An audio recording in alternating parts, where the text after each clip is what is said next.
ശ്യാമണേതുണ്ട് ഈ ഇത്രയും മുറ്റത്തൊക്കെ വെള്ളത്തിലെങ്ങനെ വർക്കാണെങ്കിൽ ഒന്നോ രണ്ടോ വണ്ടിയാണ്ട് ഇന്ന് വന്നേ. എനിക്ക് വൈകുന്നേരം ആകുമ്പം ഈ പറയുന്ന ഇവരെല്ലാം വിടുകയും വേണം. മനസ്സിലായോ? എല്ലാവരും 1000 രൂപ ശമ്പളക്കാരാണ്. ഇതെല്ലാവരെയും വിട്ടാലേ പറ്റത്തുള്ളൂ. റിസൾട്ടോ കാര്യങ്ങളാണെന്നോ ഒന്നും പറഞ്ഞിട്ടൊരു കാര്യമില്ല. ഞാൻ നിന്ന് ബുദ്ധിമുട്ടുന്ന കാര്യം എനിക്കും ദൈവത്തിനും മാത്രം അറിയാം. നമ്മുടെ കൂടെ നിൽക്കുന്നവരെ സംഘടന ചേർത്ത് നിർത്തുന്നതല്ല നമ്മുടെ വർക്ക്ഷോപ്പിൽ ഉള്ളവരെ നമ്മൾ ചേർത്ത് നിർത്തുന്നത്.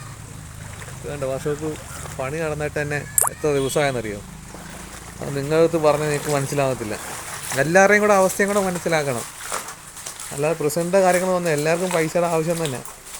അതുകൊണ്ട് ദൈവത്തെ ഓർത്ത് എന്നുള്ള പൈസ കഴിഞ്ഞാൽ മതില്ല. നമ്മുടെ സാമ്പത്തികം നമ്മൾ ചോർന്നു പോയി കഴിഞ്ഞാൽ പിന്നെ നമ്മൾ ഇല്ല.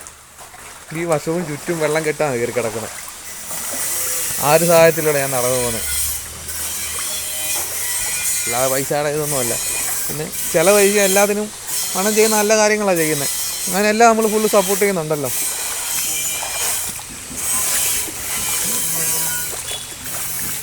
മനസ്സിലായോ? ഇത്രയും സാഹചര്യത്തിലൂടെ ഞാൻ നടന്നു വന്നത്. പൈസ വരട്ടെ, വന്നാലേ നമുക്ക് കറക്റ്റ് ചെയ്യാം.